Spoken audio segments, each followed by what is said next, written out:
First off, I have to say that this video is being sponsored by Del Mar's Nashville Hot Chicken Sliders. Hungry for some little sandwiches? Go get yourself some hot chicken sliders from Del Mar's. Quench your chicken thirst at Del Mar's. Also use the code in the description to get a free 6-pack of Del Mar's white hot chicken grease. Nothing tastes better on a muggy spring day than some really hot chicken grease. Now on to the video. I didn't like the Snyder cut of the Justice League, and I'm gonna talk about it. But first, I wanna give a bit of an abridged history to the build-up and production of this film for those who haven't been bogged down with tons of explanations on that already. I feel like this build-up is important to talk about because it helps form and shape what Zack Snyder's Justice League ended up being. So here's a timeline of events. There's gonna be some opinions thrown in there for zest. October 2010, Zack Snyder, director of Legends of Guardians, The Owls of Ga'Hoole, is hired as director for the film Man of Steel, which was going to be the new Christopher Nolan-esque introduction to Superman and would pave the way for a slew of DC Cinematic Universe features to come. This was unprecedented. Actually, it wasn't. Marvel was currently doing the same exact thing. At the time Zack Snyder was hired to direct Man of Steel, Iron Man 2 had been recently released and was setting up its own cinematic universe, which would lead to the Avengers, and even further than that, Daddy Thanos stomping on all our favorite celebrities in the Infinity Wars. DC wanted a similar plan, so they released Man of Steel. And June 2013, Man of Steel is released and everyone gets to see Metropolis Mega 9/11 happen in IMAX. Zack Snyder's glorious, dark, flat-graded, monotoned, loud, and obnoxious movie is mostly well received by audiences. And most importantly, it made a shitload of money, baby! Man of Steel was riding the hype wave of the Dark Knight trilogy, movies that showed audiences there could be realism and grit to our superhero stories. And that's all well and good, and it worked really perfectly with a character like Batman, a brooding, rich guy who essentially uses his costume and gadgets as a terrible form of punch-based therapy. Realism sort of goes out the window when your main character is the alien offspring of Russell Crowe, who landed to Earth on a space rock. At least neither of them wore hockey pads. That'd be a little ridiculous, right? I'm not wearing hockey pads. Little bit of a sidebar here. This has nothing to do with Man of Steel. I'm gonna take an excerpt from SupermanFandom.com and read you a bit about Superman's personality. Superman is an extremely moral person, believing it immoral to kill anyone under any circumstances, and will do whatever he can to avoid it. Clark's upbringing in the Midwest largely contributes to this, as his adoptive parents raised him to do the right thing.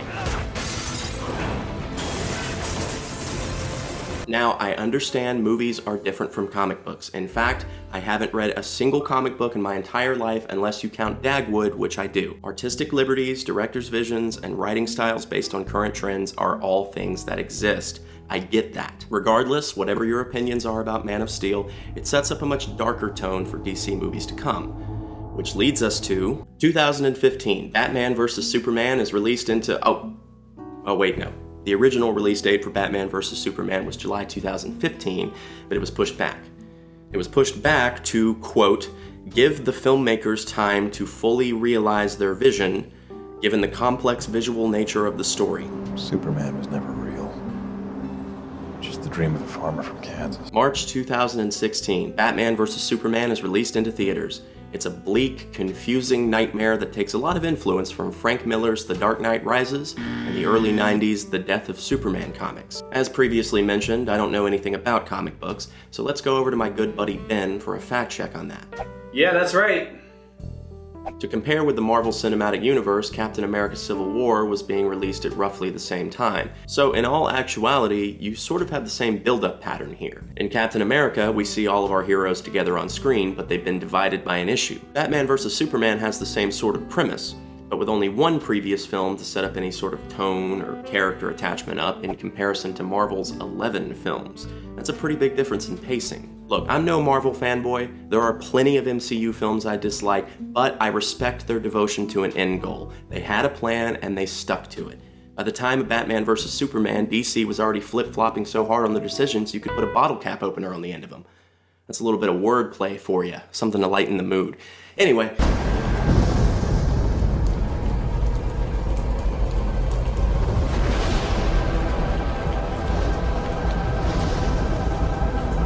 Batman vs. Superman releases out into the wild, performs strongly, and then a huge dip after opening weekend. maybe making a convoluted, egotistical art piece, wrapping it all up in the gimmick of Batman fighting Superman, then only showing that fight for a few minutes in the whole movie, and moving on to them immediately teaming up and loving each other right after, was not the best way to go about things. I would also like to mention that this movie was co-written by David S. Goyer, who in 2004 said this: "Batman vs. Superman is where you go when you admit to yourself that you've exhausted all possibilities. It's like Frankenstein meets Wolfman or Freddy vs. Jason. It's somewhat of an admission that this franchise is on its last gasp." You may be onto something there, Mr. Goyer. That rematch, that combination, the two guys on screen, that's happening.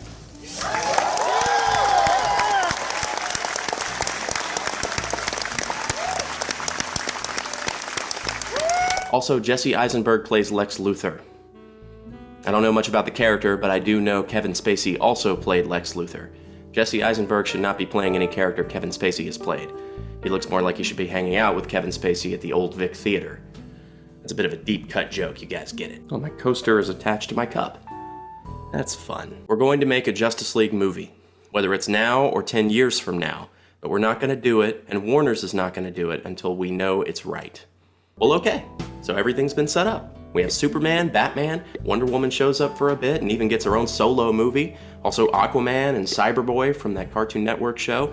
The whole gang is set up for summer of 2016. Warner Brothers scrambles after Marvel's Captain America Civil War closed in at around $1 in the box office, while Batman vs. Superman made only a measly $6 Also, Suicide Squad comes out August of 2016.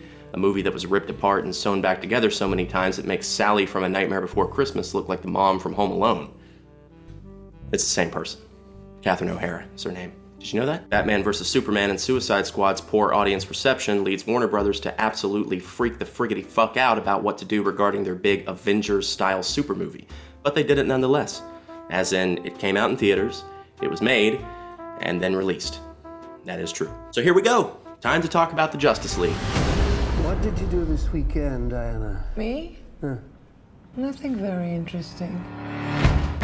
The world remains in mourning after the death of the Superman. When I saw the theatrical cut back in 2017, I was super confused. I saw Zack Snyder's name come up in the beginning of the movie, and I was ready to see 2 to 3 hours of lantern-jawed B-list celebrities curb-stomping each other in the mud. But what did I get? What did I see? Used to say that hope is like your car keys.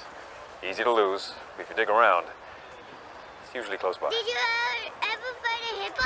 No, that's not hippos. In May of 2017, Snyder steps down from directing the Justice League after a horrible tragedy involving his daughter. In hindsight, it seems like that might have been more of the straw that broke Zack Snyder's back. You see, Joss Whedon, known creator of the show Buffy the Animated Series, was hired on to start some rewrites for Justice League before Zack Snyder even left. Warner Brothers was slowly and probably annoyingly pushing for more of a lighthearted and jovial film, similar to another superhero-packed movie that Joss Whedon happened to be involved in. That's probably just a coincidence. Snyder leaves, giving Joss creative control-ish, and we get the theatrical cut of the Justice League, which essentially is just a Zack Snyder screenplay with Joss Whedon rewrites and reshoots, and it absolutely plays out that way. Contrary to popular opinion, there are elements of the 2017 Justice League I liked. I enjoyed that it felt like an episode of the Super Friends, but good, sweet lord, does that element only go so far for making it enjoyable. These characters are either flat, or in the case of Cyberboy and The Flash, just completely pointless. The plot is dull and nonsensical. The villain, Steppenwolf, both looks and acts like a final boss in a shitty video game. The CGI upper lip on Superman is distracting, and the jokes. Good God, the jokes. I want to die. Man, my toes hurt. I don't even understand the physics of how my toes hurt. It's really... Should we bow? Or show our bellies? It's really just a pain fest. You know, I mean, do you talk to fish? A clustered... Pillows prescription? night fuck.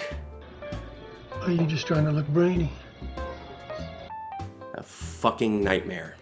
Well, I'll see if she'll take your call. So it's a shame. People are difficult. They require a lot of focus. they have like a rhythm that I haven't quite been able to, like brunch. Like, what is brunch? You wait in line for an hour for essentially lunch.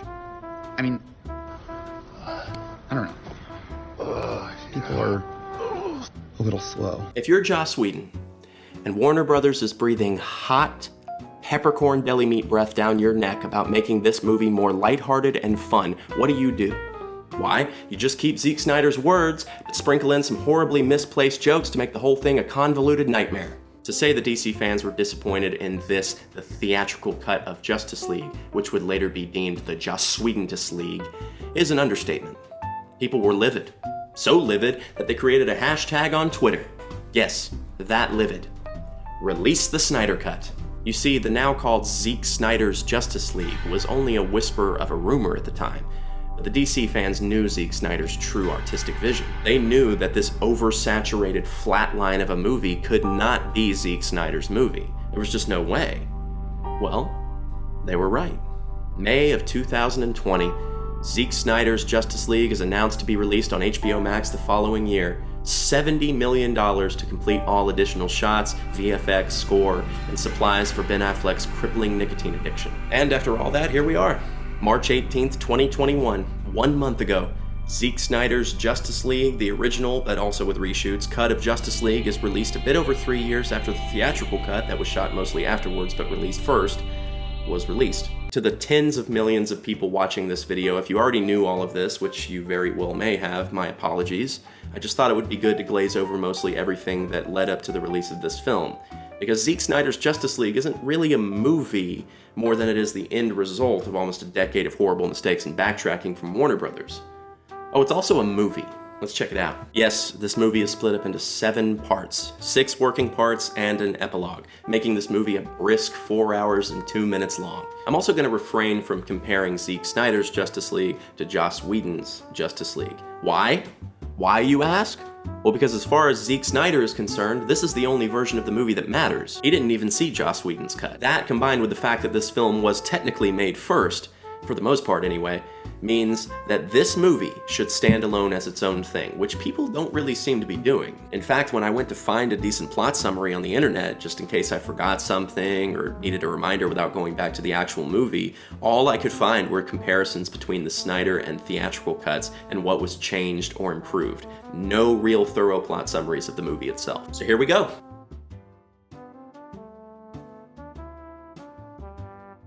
We open up with a death cry from Superman that echoes across the lands, alerting everybody that the movie has begun. It also awakens the plot device boxes that brings the bad guy of this movie to Earth, Steppenwolf. What does Steppenwolf want to do, you ask? Does he want to ride on a magic carpet ride? Or maybe is he just born to be wild? I'm sorry. No, actually he wants to terraform Earth into a version of his homeworld, Apocalypse. To do this, he must get all of the plot device boxes to form a thing called the Unity. Okay? Okay. That's the plot. Don't worry though, the explanation of that is going to be dragged out quite a good bit. This movie's 4 hours long, and this isn't just a stock superhero versus bad guy storyline. This is an epic Lord of the Rings style fantasy movie. One box to rule them all, am I right, guys? Anyway, the movie proper starts with Ben Affleck traveling by horse across the snowy lands of shot on location. Some talking happens, and Ben Affleck unsuccessfully tries to recruit Aquaman to be an Avenger. A Justice League. A Justice Legate. The scene pretty much sets up the pacing and tone of the movie. It's gonna feel really long, really drawn out. Don't count on it, Batman. Why not? Because I don't like you coming here, digging into my business, getting into my life. I think the scene in itself was fine, but the moment when things take a turn of oh boy for me was when Aquaman dives into the water and all the natives start singing to him.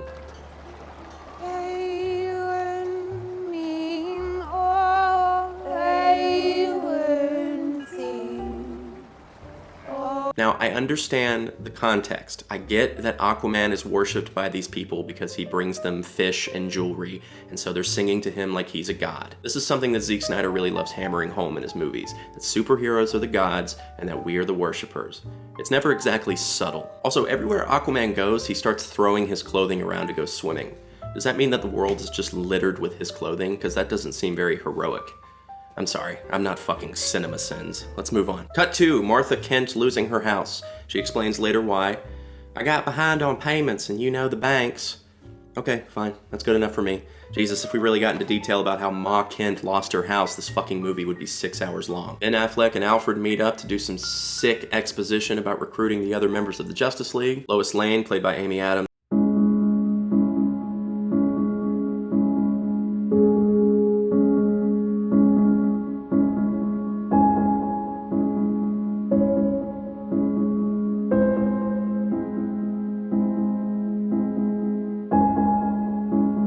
Clark Kent dying. Oh, also Clark Kent is Superman, in case you guys didn't know. Next scene, bank robbery scene.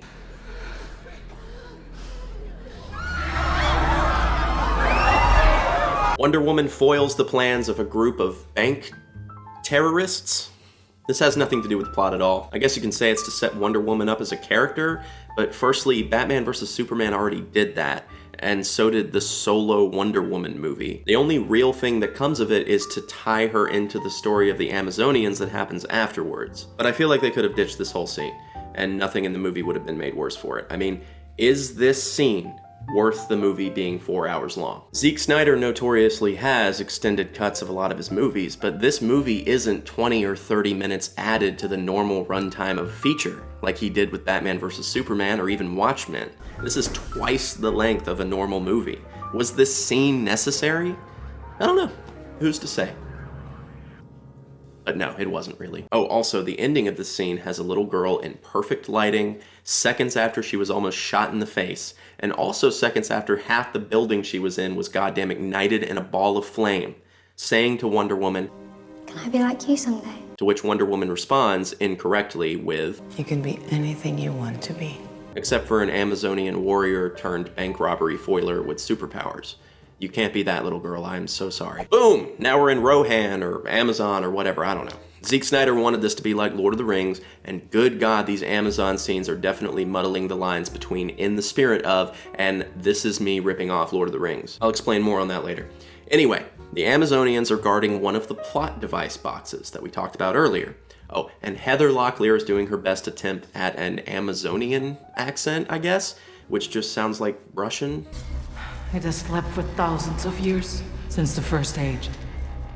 Why did it wake at all? I guess that's fine. Now we're at Steppenwolf. This guy, he's just kind of pathetic. He seems like a badass, although I fucking hate how his armor moves around like hair. It really skeeves me out. But we later find out that he's just the disgraced lieutenant of Darkseid, who from what I've been told is the DC Comics equivalent of Marvel's Thanos. Let's fact check that. Pretty much. Amazonians escape with the box, things. Good, okay. I'm beginning to lose my fucking mind a little bit here. We're about 40 minutes into this movie at this point. That's a third of the way through a standard feature. We're not even scratching the surface of everything. But yeah, more action happens. Steppenwolf isn't actually dead, big surprise. He fucks up the Amazonians again. This just happened, but it's happening again. This whole scene just looks like a video game. I mean, literally, if you showed me this out of context, I would swear up and down it was a cutscene in a video game. Oh, a character we never met or had any interaction with is killed by a horse. They hang on that shot for a while. Again, I just don't know why. I just don't know why. Heather Locklear says something. Okay, can I just mention this real quick? Random ladies crushed by a horse, which follows up with Heather Locklear saying this line. Men won't know what it means. Men won't. She will. There is a very, very similar scene in the obscure cult film Lord of the Rings, Return of the King, where Theoden is crushed by a horse, and Éowyn follows up by saying, I am no man. I mean, those moments are very similar. Even the aerial shot of the horse crushing death. But I'm sure it's just a coincidence.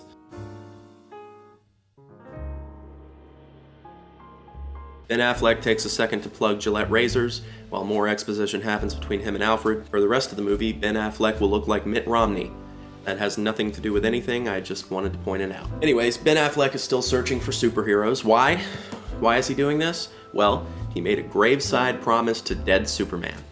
The man he spent the entirety of the last movie absolutely fucking hating until he ended up realizing their moms had the same name. Now he loves Superman unconditionally and will go to the ends of the earth to fulfill a promise he gave to him after he died. Look, I don't really have a problem with the infamous Martha moment that was in Batman vs. Superman. I think for all intents and purposes, it wasn't a terrible way of making Ben Affleck pause for a second in his brutal quest to kill Superman, showing that Supe had a life and family with some sense of humanity, which previously Ben Affleck had no reason to suspect. Find him! Save Martha! What I do have a bit of a hard time understanding is how this upgraded the status of their relationship from it's complicated to I will do anything for you at all times and will pester everyone about how amazing you were after you're dead.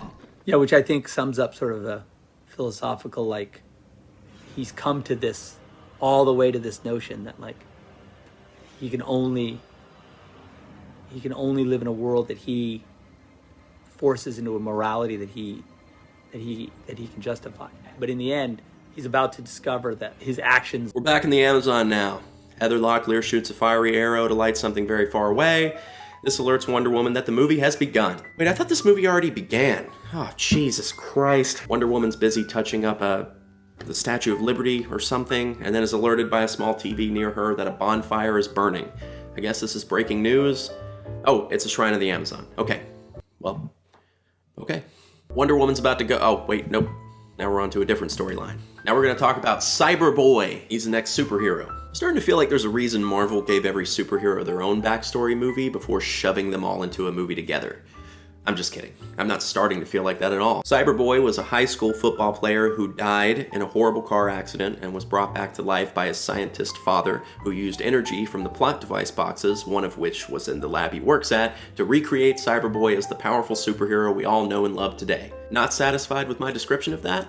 Well, good, because this guy gets so much backstory and setup in this movie that I honestly have no earthly idea why they didn't just give him his own movie.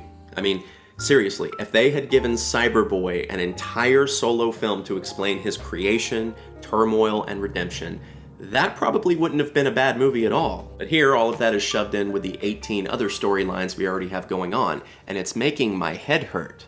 My fucking head hurts. To go back to the Buffy cut for one quick moment, Joss Whedon infamously cut out almost all of Cyberboy's plot, probably because either he or the producers thought exactly what I just said. That wasn't good either, because then Cyberboy was just standing around with no real reason for existing. But this, I mean, there has to be a happy medium between throwing a character on screen for no reason and giving them their own movie's worth of buildup in an ensemble action movie.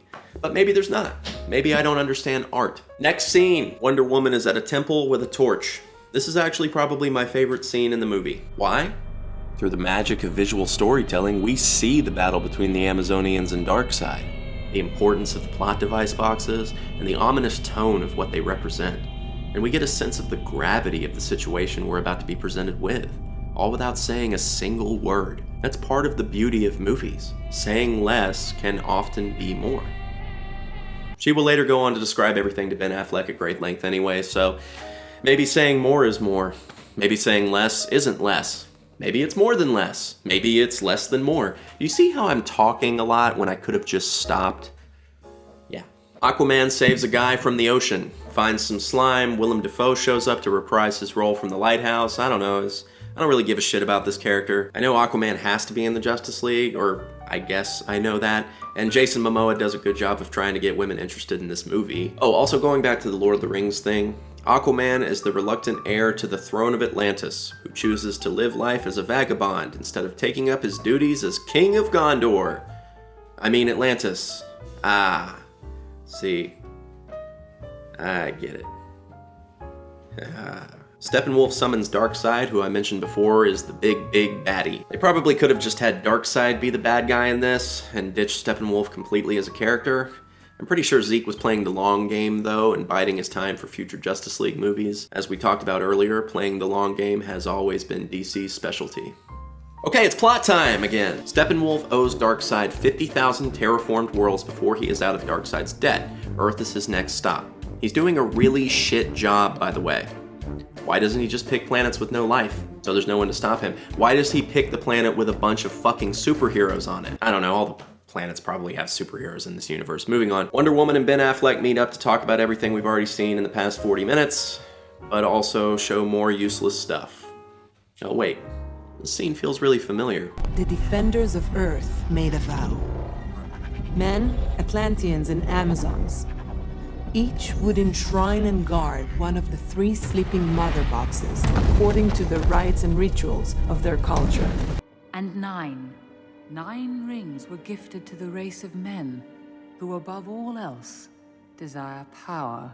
So I know Lord of the Rings is pretty much the flagship tale for an epic fantasy. Fantasy isn't really my will forte, so I'm sure books and movies take beats from Lord of the Rings all the damn time, but this seems a little on the nose. Also, we're not in a fantasy world here. We're not immersed in the fantasy land that this movie is creating for us. We're put in a fantasy world for 10-minute stretches, only to be dragged out and put back in our worlds for a little bit. It's giving me fucking whiplash. I don't like it.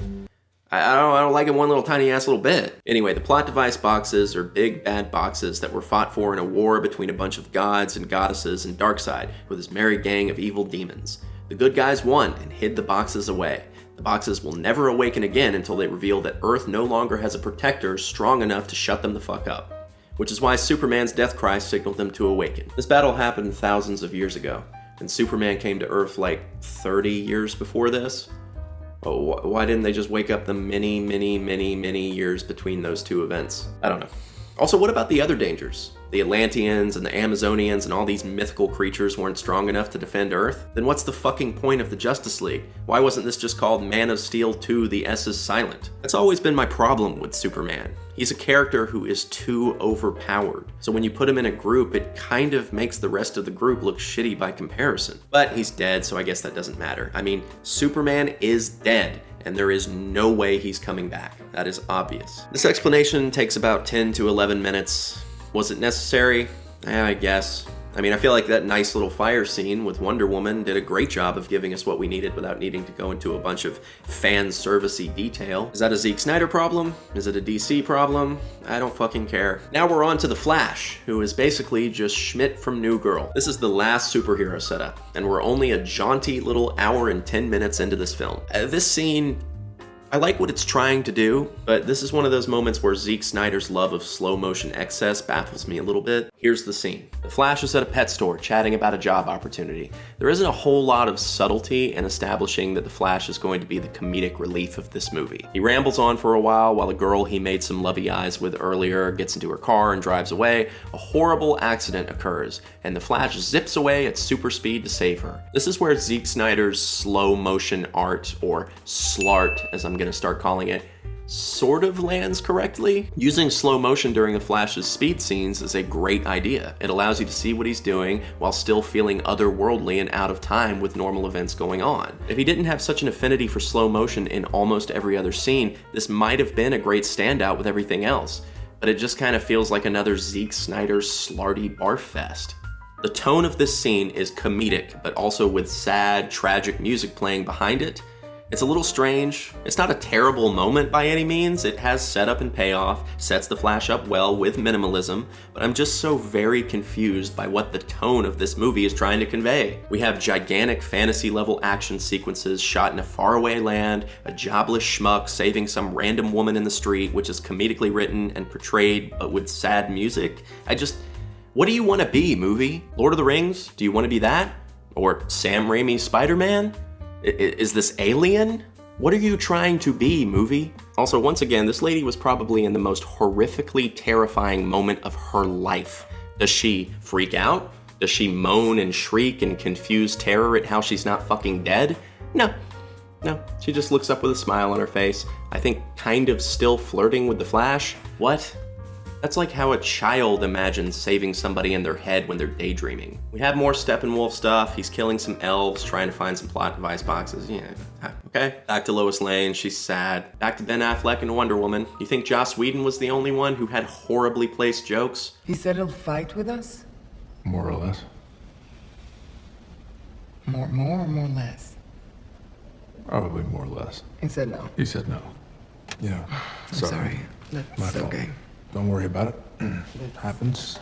So, This is the third person. Wonder Woman says the line, "Atlanteans can be tricky, my people went to war with them once." Okay? That's a throwaway line to establish some future tension between her and Aquaman. Was that given a 15-minute explanation with cartoon cutaways? No, I guess it just wasn't that important. Well, anyways, back to Cyberboy. He's reliving his past and given some intense character development here for the next 20 minutes. This scene is fucking bananas, man, and it leads me to something I want to talk about. Something called the stoichiometric ratio. Now, I have no idea what I just said, so let's take it back to my comic book buddy Ben, who's also somewhat of an amateur scientist. The stoichiometric ratio is the reactivity range between two chemicals.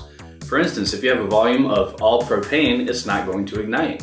But the more oxygen you add in, it'll reach a certain point where it will ignite. And then the more oxygen you add, it'll ignite even better and be optimized and peak out. And then the more oxygen you add still, it'll dilute the propane and it will actually react less. And then the more oxygen still you add, now it's just oxygen, that's not gonna ignite. Why did I throw this scientific bullshit into my video about a superhero movie? Well, because it's a bit of a metaphor. See, the way Ben described the stoichiometric ratio is similar to me in how you develop main characters in a science fiction or fantasy film. See, in a fantastical world where we don't really understand what the fuck is going on or what kind of world this is, we tend to have not a whole lot of complicated characters going on, because the writers spend their time developing the world they live in. It's why character dramas with extremely complicated and realistic characters tend to be placed in our own real world, because you don't have to spend 30 minutes explaining what an apartment is before you go on to describe the characters living in the apartment. You just go straight in with the characters. Like the stoichiometric ratio, I've already forgotten the name of it, you have a ratio of how complicated a character is versus how complicated the world they live in is. You can only make a character so complex in a batshit crazy fantasy world before you just end up boring and confusing everybody. That's why standard, slightly developed archetypes tend to be in all your favorite fantasy movies. The rogue loner, the brave woman, the fish out of water protagonist, the wizard, and the funny goblin. Any more than that, and you have to do double duty to flesh out the complexity of the character and flesh out the complexity of the world they're living in. That's just a little theory I'm working on right now, but it sounds like something legit, right? That brings me to Cyberboy.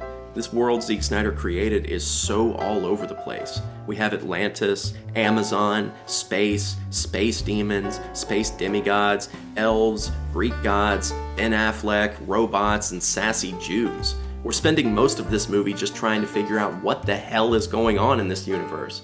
And then you throw in complex character drama for one character, and it's unnecessary. It makes the whole thing even more confusing. All right, I'm done with that little tangent. Now, where are we in the movie? The Flash is visiting his father in prison. Here we establish through some clever exposition that the Flash is dashing from dead-end job to dead-end job to pay for a criminal justice degree to clear his dad of a crime I'm guessing he didn't commit. This scene works well. I think all the Flash stuff does a fine job at establishing him as a character. It's probably my favorite development in the movie. Anyway, he comes home to his makeshift shack laboratory to find Ben Affleck sitting in his second favorite chair, probably looking for his next Matt Damon. Ben Affleck throws a goddamn batarang at the Flash, correctly assuming that he'd use his super speed powers to dodge it. Okay, but holy fuck, doesn't that seem like a pretty high-risk way to prove he is who he already knows he is? What if the Flash was just having a bad day, wasn't super on the ball, and got bataranged in the fucking eyeball? I guess Ben Affleck just knew he'd dodge it, but I mean, does he know the full extent of his powers yet? Does he know he also has super reflexes in addition to super speed? I mean, if I throw a textbook at my friend who I sort of know is a really fast runner, does that translate well into him being able to dodge the textbook?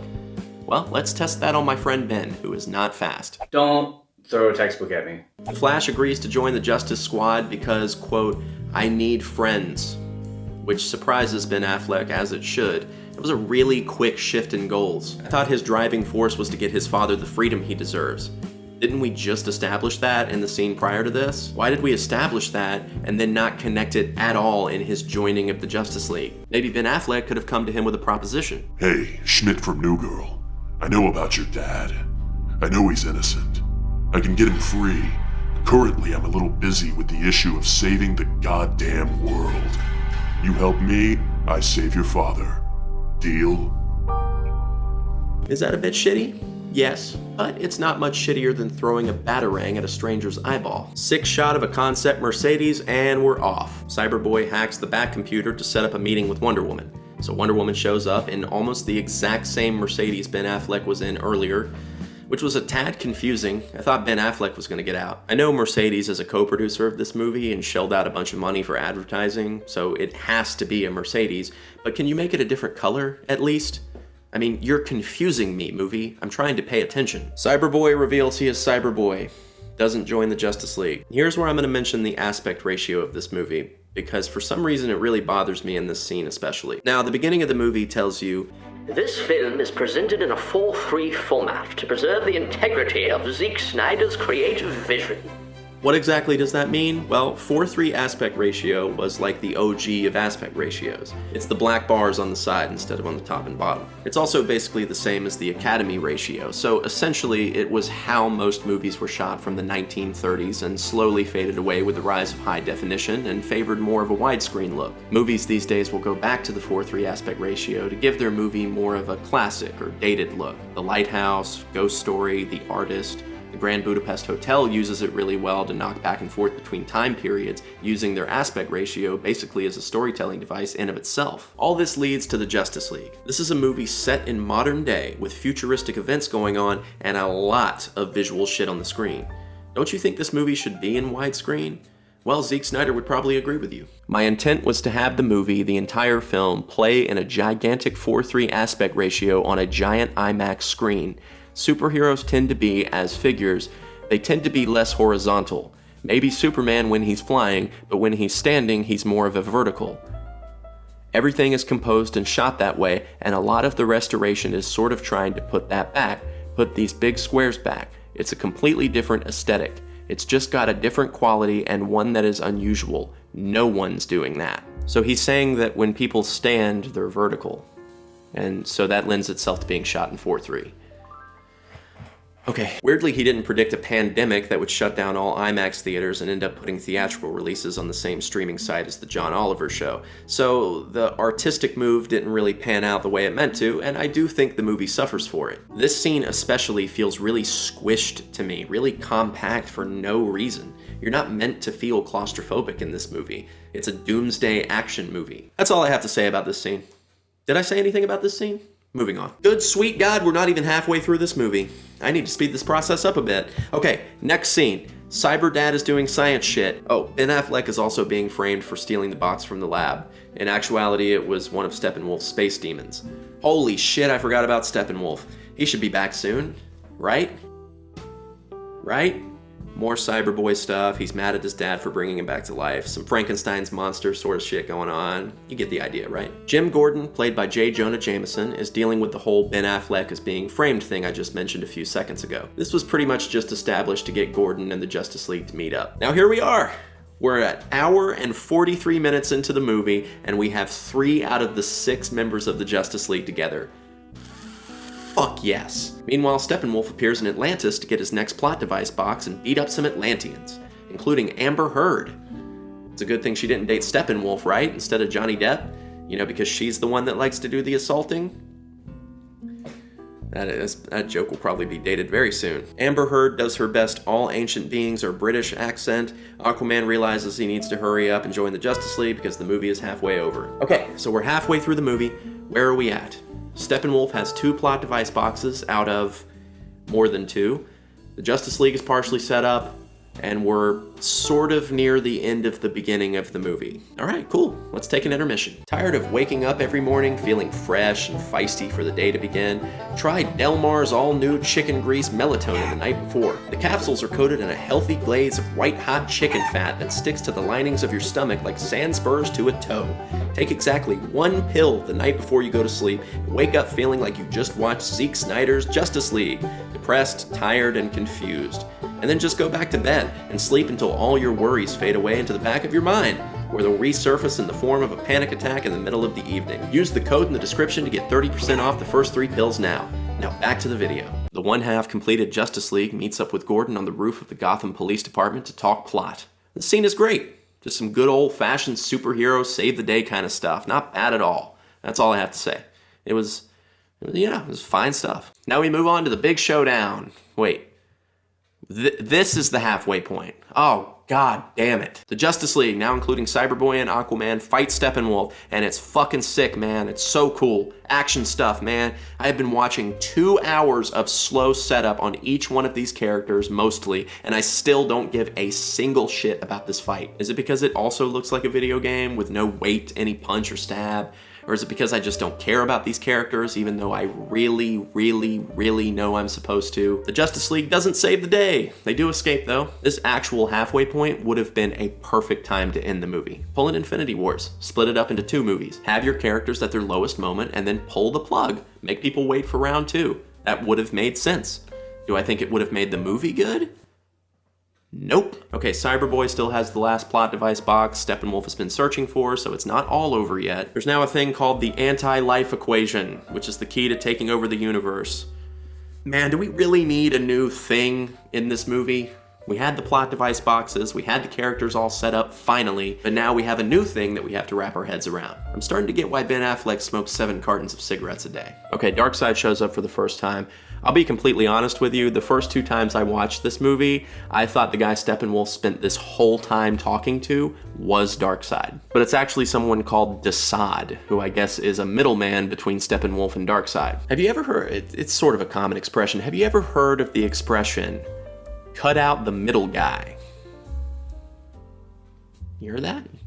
You heard that expression? There's a bat plane, by the way. Ben Affleck has a plane that doesn't work, but obviously it's gonna end up working. It doesn't work yet, though. The Justice Squad has met up in Ben Affleck's garage talking about how they're gonna save the day. There's some animosity, some tension, you know, we're not quite at Justice Friends level yet, okay? That would be absurd. They still sort of hate each other. There was a similar tension in the movie The Avengers, where the heroes were all very wary of each other and not quite trusting. Somehow that movie was able to do it in a way that didn't feel long and drawn out and fatigue-inducing and nauseating. Oh, red alert! The gang wants to bring Superman back from the dead because they know they are absolutely royally fucked without him around. Justice Squad is hatching a cunning plan to bring Superman back by breaking into the lab where his genetic goo is and reviving him there.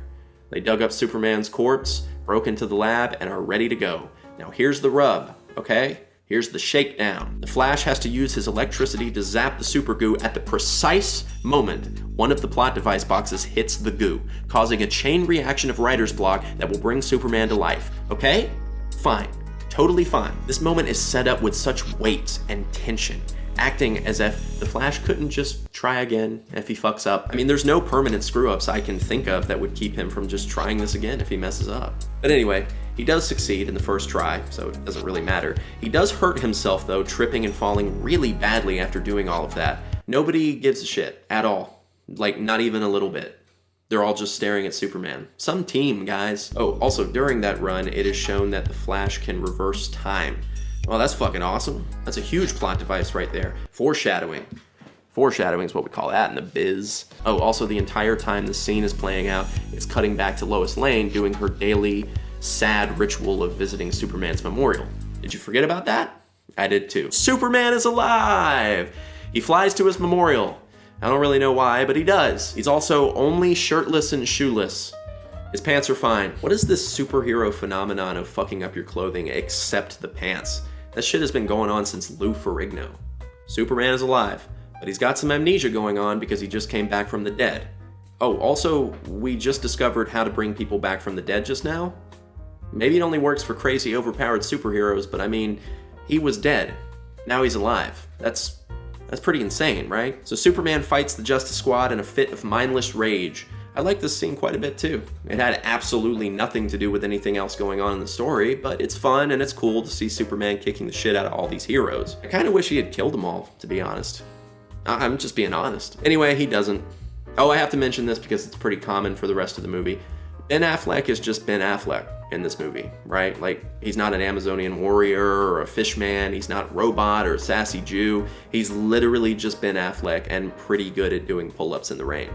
So when these epic fights happen, he has to just run to every location, and he's always like he shows up 10 minutes later and he's out of breath. I mean, it's just fantastic. Anyway, the fight is over. Superman is left with Lois Lane, who sadly talked him down from murdering all his friends. Steppenwolf arrives to grab the plot device box and the super goo and kills Cyberboy's dad in the process because, Of course he does. That character was only there to die. Now we're on to the Kent farm. Superman and Lois Lane are gonna have a really awkward love scene together. This is home. You smell good. Did I not before? Is that a callback to the previous movie? I feel like it has to be. Again, if you think Joss Whedon is the only one who puts flat jokes in this movie, then wake up, sheeple. I don't know what that means, I'm sorry. Reunion! Planning. Okay, the Justice Squad is ready to go to Chernobyl. Oh yeah, Steppenwolf is doing all his evil guy stuff at his bad guy lair in Chernobyl. It's not actually Chernobyl, but it's the DC Universe exact equivalent to Chernobyl. Remember, we're not in our actual universe. The Batplane works now, by the way. The Batplane I said didn't work for, it works now. Heather Locklear's back just for a second though. Okay, here we go everyone. This is it, the final fight. The Justice League is heading on to kick some Steppenwolf ass without the help of Superman. They just kind of gave up on that after all that effort of bringing him back. Breaking into a lab with a dead body and using ancient super goo to bring a god back from death? No problem. Driving down to Kansas? Oh no, that's a bit much. I guess they were just afraid they'd get their asses kicked again. Wait, Kansas exists in this universe? So they couldn't call it Chernobyl. Chernobyl, I assume, because everywhere is named differently in this DC world. Metropolis is like New York, Gotham is a much less dangerous Detroit. Why does Kansas just get to be Kansas? Why not make it like Middle America land? Mayonnaiseville, Obesityburg. Now we have my favorite version of Ben Affleck in this whole movie. Bat glasses Ben Affleck, super cool guy. He spends the entire fight not really doing anything, just fucking up some disposable space demons a bit, luring them away, sure, whatever. Okay, here we have our lowest moment. Again, the characters are all getting their asses absolutely served to them by Steppenwolf and his cronies. It's looking pretty grim. There's a lot of video game lightning and jumping, a lot of fighting. It's sick as hell, okay? Then, Superman shows up to save the goddamn day. Hell yeah! Oh, and he's in a black suit. The first time I watched this movie, I had to be told that. The saturation is so low in this movie, I truly could not tell the difference between Superman black suit and Superman dark gray, dark red suit. Oh, and I haven't even gotten to the Justice's Gray version yet. Superman kicks the shit out of Steppenwolf, but they still lose. Ah, nuts. Well, kudos for trying, guys. I'm sure living in a demonic hell world filled with monsters isn't that bad. I mean, Australia exists. Like, in real life.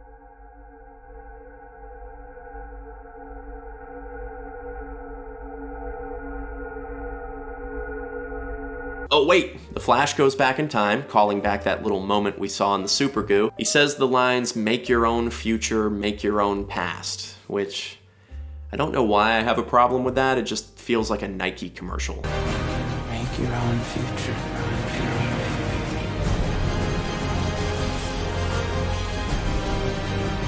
Oh, we also have some more Cyberboy character development at this part. It's a pretty classic movie trope of monsters pretending to be your family and trying to get you to give up, but then the character says something dramatic and overcomes it. Not a super profound moment at all, but there you go. Aquaman stabs Steppenwolf in the fucking chest. See, it is a team. It is a league, guys. Wonder Woman even alley-oops Steppenwolf into the netherworld. I guess it's sort of like Michael Jordan and the Chicago Bulls. Michael Jordan is Superman, obviously. I mean, I guess he technically needed the rest of his team, but...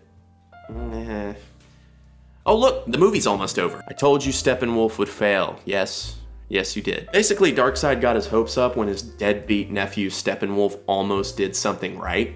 And then when he fucked it up as always, Darkseid just sort of walks away. Like, well, we'll get him next time. And here we go. A dramatic swell of orchestral music as the Justice League gets into position for the movie poster, and cut to black.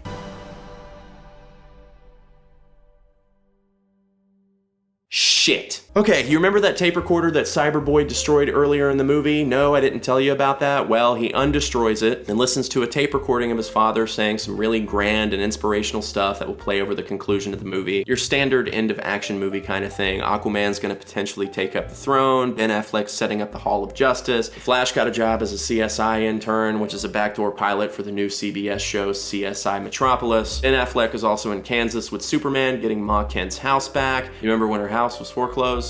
Remember that? okay? Ben Affleck is also standing on top of a fucking tank. Wonder Woman is holding an arrow. The Flash is running freely, which is a metaphor for something. Oh, Superman is Clark Kent again?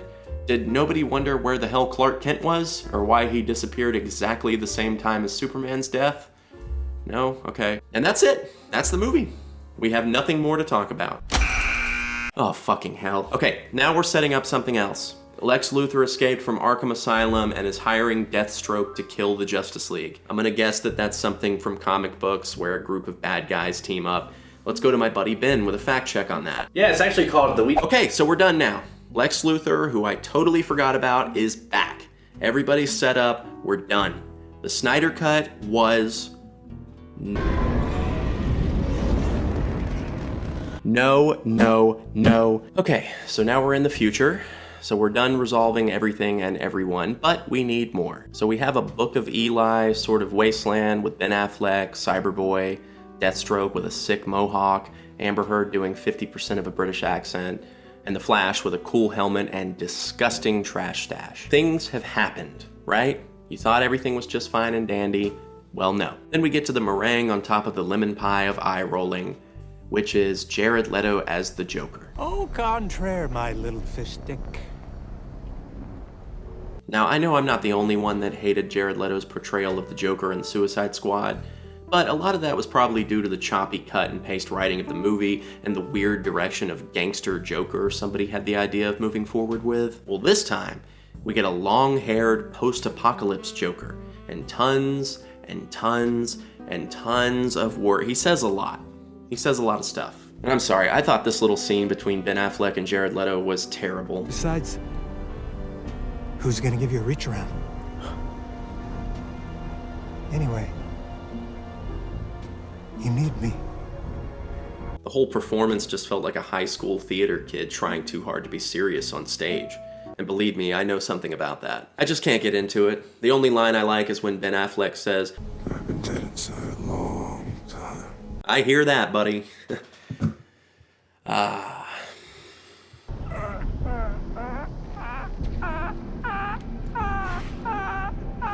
Okay, so we've established a lot in this scene, none of which matters, especially since it's looking like there will not be a sequel to this. Unless this Snyder Cut does get to the point of praise where Warner Brothers feels forced to make another movie, it doesn't look like it's in the cards. Nonetheless, we've established that there is a bleak, post-apocalyptic future where it seems as if Superman has become the bad guy. It seems horribly shoved into the movie, last minute, but it's there. And now the movie is over. And I can safely say that I did... Is this a goddamn joke? It was a dream. Okay, it was just a dream, more like a premonition. Ben Affleck wakes up and steps outside to see an alien. The alien tells Ben Affleck he's ready to join the Justice League and cryptically reveals who he is in a subtle way so comic book fans can freak out over his addition to the movie, while non-comic book fans can be intrigued by who this strange man is, all without even saying his name. In fact, he says, I go by many names. Not bad. Then there's a really awkward pause and the alien turns around and says,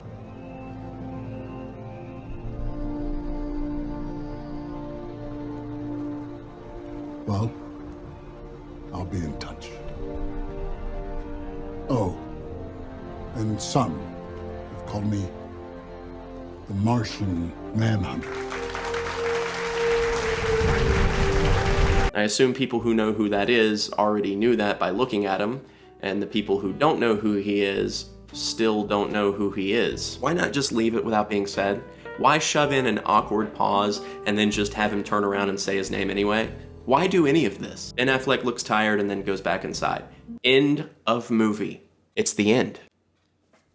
It's the end. The credits are rolling, and it's the end. A cover of Hallelujah plays, and everybody gets up from their couches and sits back down because nobody has to go anywhere anymore. That's the movie, and if you haven't guessed, I'm not a fan.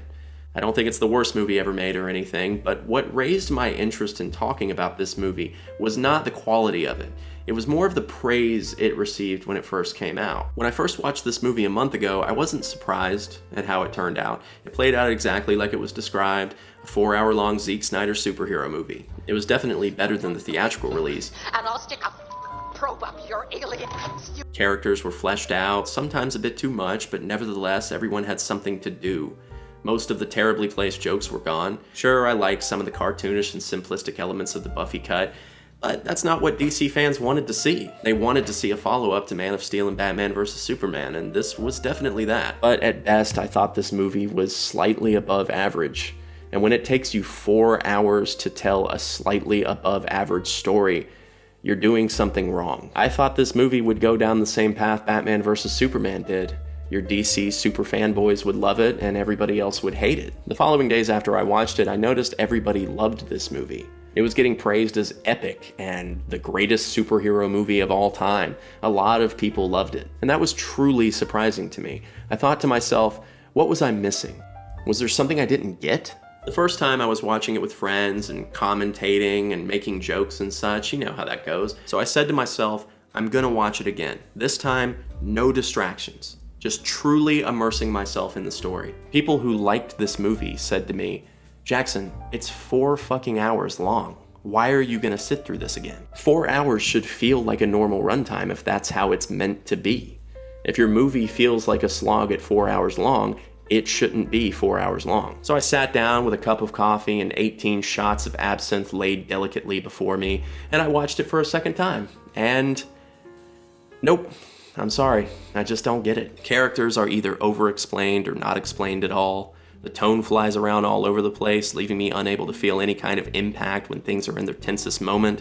And most of all, it just doesn't feel worthy of the sci-fi fantasy epic tale it tries to present. It feels more like one of Marvel's sequel movies. Boring villain doing a generic thing that is eventually stopped. And if you're trying to make it Lord of the Rings, just go all the way with it and ditch the real-world character drama. Just give your characters personality and a clear motivation and move on. Lord of the Rings didn't spend 45 minutes setting up why Gimli wanted to join the Fellowship, nor should it have. And all the 10-star, all-the-way positive reviews this movie got the first few days of release seems to be dying down now. The genuine criticism seems to be surfacing now that the detritus of DC superfans is cleared. However, all of that to say, I'm glad Zack Snyder got his movie out there. I'm glad people who wanted this movie finally got to have it. And I do think it was incredibly cartoonishly absurd and short-sighted for Warner Brothers to replace him with Joss Whedon, only to piss fans off even more and continue their streak of not knowing how to handle the cinematic universe. Zack Snyder had a vision, and he should have been able to see it through. That's what he was hired to do. I've got nothing against you, Zeke. You seem like a cool guy, and I like your vests. But I did not like your movie.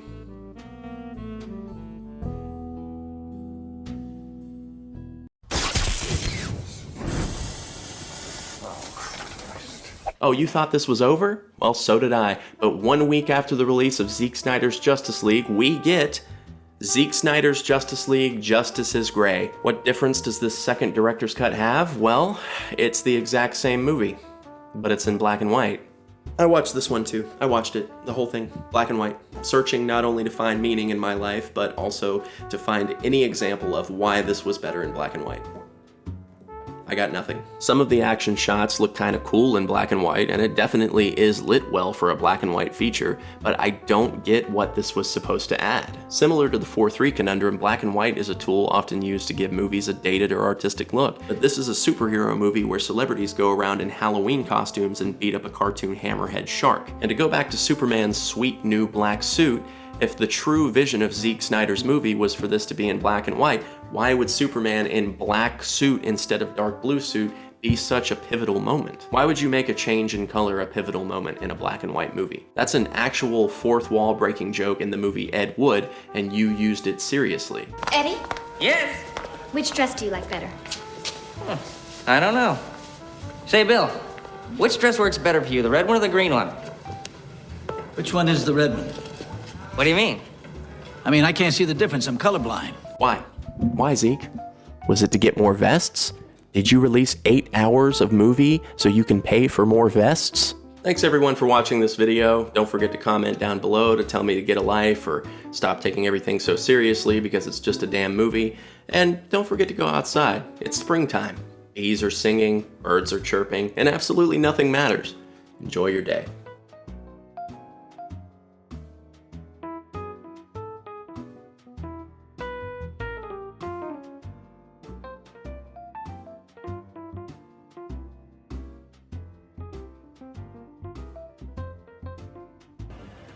You can only he can only live in a world that he forces into a morality that he can justify. But in the end, he's about to discover that his actions can easily go too far, and that he can become what he observes and that what he hates, which the very thing he's fighting against. In this sequence, he's basically turned into the murderer of his parents in a way, because he's allowing them to kill Martha.